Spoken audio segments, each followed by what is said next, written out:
Ouais, salut les gars. Steven Moussa. Le gars, c'est un forceur. Non, aujourd'hui les gars, j'ai un invité spécial qui m'a fait l'honneur de monter dans mon humble véhicule pour une petite mission spéciale. Mais c'était important aujourd'hui que voilà, je vous le présente et qu'on puisse échanger et partager l'expérience de l'entrepreneuriat agricole, agro-business au Sénégal. Mon ami, je te laisse te présenter. Il vient de France, fonctionnaire, et qui a tout quitté pour l'aventure africaine, sénégalaise, et on peut ajouter l'aventure de l'agro-business. Parce qu'effectivement, les gars, on a l'habitude d'entendre sur les réseaux que c'est ici qu'on peut devenir millionnaire dans l'agro-business. Alors, je vais le laisser se présenter. Il est un peu timide, mais ça va aller. Monsieur, présentez-vous en quelques phrases. Alors, bonjour, Ismaël Camara. Donc, comme Steven l'a dit, je suis fonctionnaire. J'ai pris une dispo pour venir. J'ai investi donc dans la culture maraîchère avec mon frangin. Et bon, au début, ça se passait bien. Puis, j'ai été influencé par le... quand j'étais encore en France, j'ai été influencé aussi par les vidéos YouTube, les réseaux sociaux, tout ça qui te promettent monts et merveilles sans te parler des difficultés du terrain. Mon ami, on va y arriver tout de suite. Ok? Alors, Ismaël Camara, tu as quel âge? 46. 46 ans. Et tu es... L'aventure entrepreneuriale au Sénégal a commencé quand? Il y a 2 ans maintenant, il y a 2 ans, ouais, 2 ans Ok. que je suis là. Donc ça fait 2 ans que tu as quitté la France Ouais, pour tenter l'aventure. ouais. Mais la première question qu'on va se poser, pourquoi tu as décidé de quitter la France? Bah, pour du changement, après le Covid, tout ça, j'ai très mal vécu la gestion du Covid en France. Du coup, bah, j'avais toujours dans mon esprit, je voulais toujours venir ici pour investir, pour faire quelque chose. Ok. Et le Covid a tout accéléré. Ok, donc c'est le Covid qui a déclenché le truc. Voilà, exactement. Je me suis dit, bon, allez, c'est maintenant ou jamais. En plus, voilà, j'avais 44, 43 et demi à l'époque. Je me suis dit que c'était maintenant ou jamais. Ok, Et... c'était devoir changer de vie, de sortir de la matrice, quoi, comme on dit. ouais, voilà, c'est ça, changer de... Voilà, prendre un tournant dans sa vie, quoi. Ok, ok.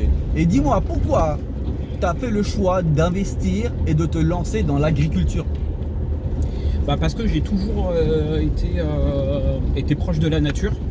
J'ai toujours fait, même en France, je faisais de la rando, tout ça. Donc la nature, ça m'a toujours botté. Depuis que je suis petit, je viens ici au Sénégal régulièrement. Au maximum, je venais tous les 2 ans, donc régulièrement je venais. Ok. Et puis voilà. Puis donc du coup, l'agriculture pour moi c'était naturel, d'autant plus que j'ai aussi un caractère plutôt solitaire, donc Ok, le fait d'être isolé ok. en brousse et pas Ok. en pleine ville, ça m'allait bien aussi. Voilà, donc c'était la vie de brousse, c'est-à-dire c'est changer radicalement de mode de vie, on va dire. C'est ça que carrément. Ok, super. Et dis-moi, on va rentrer dans le vif du sujet. L'agro-business, donc ça fait 2 ans que tu as démarré ton projet. Est-ce que tu peux nous dire les points positifs et les points négatifs que tu as pu vivre dans ce projet? Ok, alors le point positif, c'est d'arriver déjà au bout de son projet, c'est-à-dire de le mûrir, de le penser, de le mûrir, et après de passer concrètement à la réalisation du projet et puis arriver. C'est toujours bien dans sa vie de se fixer des projets, des objectifs et d'y arriver. Et le point négatif, c'est la façon dont les choses se sont passées concrètement sur le terrain par rapport à ce que j'avais fantasmé. Voilà. Ok. Ouais, parce que le fantasme, c'est toujours le grand problème, c'est que vous cherchez un retour en Afrique et sans vraiment prendre en compte que les réalités locales sont pas forcément tendres, on va dire. C'est ça. C'est qu'en réalité, on vient ici avec plein de bonnes intentions, Et puis la réalité du terrain, la réalité des ouvriers, tout ça, bah, pour ma part, en tout cas, c'était plutôt décevant jusqu'à ce que sur la fin, là, je prenne 2 mecs qui vraiment fonctionnent très bien, avec qui ça se passe très bien. Ok. Mais j'ai été vraiment, on a été très surpris par les ouvriers, c'est-à-dire que avec mon frangin, on était persuadé que les gars allaient travailler dur, qu'ils avaient un professionnalisme, que c'est un pays... Qu'ils allaient être engagés, quoi. Qu'ils allaient être très engagés, Ouais, parce que le Sénégal, c'est un pays en voie de développement. Et du coup, bah, quand tu es un pays en voie de développement, tu supposes que les gens sont dans le besoin et que tu leur offres un travail bien payé, avec des conditions de brousse, mais des conditions quand même confortables. Donc toi, tu imagines quand même que les mecs vont travailler dur, et en réalité, ça se passe pas comme ça du tout, quoi. Ok. Et dis-moi, on parle d'agro-business. Donc Ouais. dans agro-business, tu as agro et tu as business. Alors moi, ce que j'aimerais savoir, c'est après 2 ans, est-ce que tu es devenu millionnaire? Non, on n'est pas devenu millionnaire parce qu'on a déjà investi énormément d'argent Ouais. pour l'installation, parce que bon, hein, comme tu le sais, tu nous as aidé pour l'installation, tout est au solaire, tout à C'est vrai. tout partout, il y a une installation quand même technique, quoi. C'est pas juste un champ arrosé avec des arrosoirs, donc Ouais, ça coûte ouais. Énormément d'argent. Et par rapport à la vente locale qui se fait, clairement, pour que tu fasses vraiment de l'argent, il faut que énormément de conditions soient réunies. Ouais. Il faut que ton calendrier corresponde à une saison basse de production sur le marché. Ouais. Il faut que tu aies une super équipe, de bons techniciens, et en réalité, il y a beaucoup de facteurs qui ne dépendent pas de toi. Voilà, donc en fait, c'est ce que je dis, c'est toute une logistique. C'est-à-dire que l'agro-business, c'est un métier qui englobe beaucoup de métiers et de maîtrise, et toute la logistique qui va avec, c'est-à-dire du semis à la récolte à la vente. C'est ça. C'est tout un package qu'il faut pouvoir maîtriser.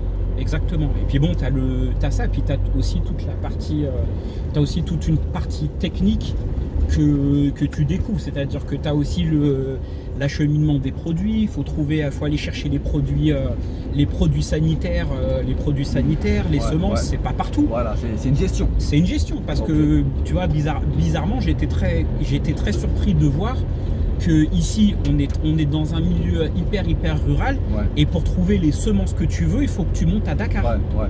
Et à Dakar, il n'y a pas de champ là-bas. Ouais. Et ici, en fait, il se passe pas C'est grand centralisé, chose. quoi. Ouais, voilà. Tout est centralisé Ouais, à ouais. Dakar en ville, alors que les cultures se font dans les provinces. Ok, super. Bon, Isma, là on va arriver au bout du timing prévu. Alors, je vais t'inviter juste à faire le mot de la fin. Les conseils que tu pourrais donner aux gens qui souhaitent faire comme toi, c'est-à-dire venir et revenir en Afrique et s'investir et investir en Afrique.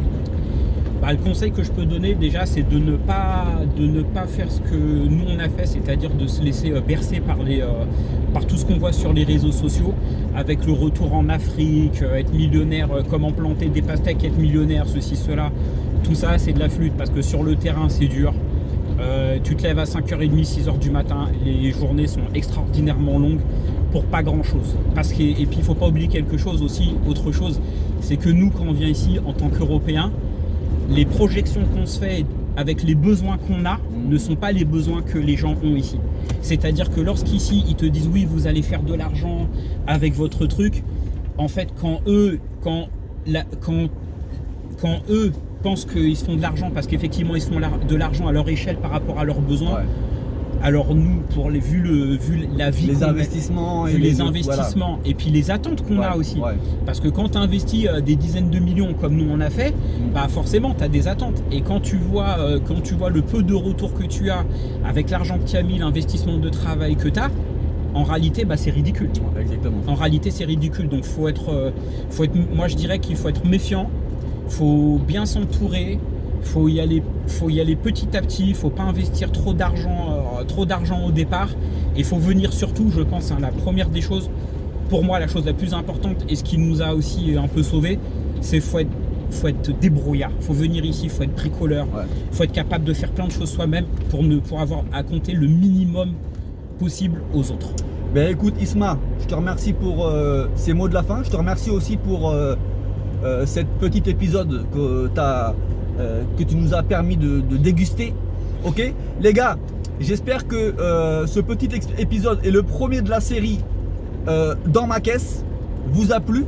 Je vous invite à laisser des commentaires, à liker, à s'abonner, à partager.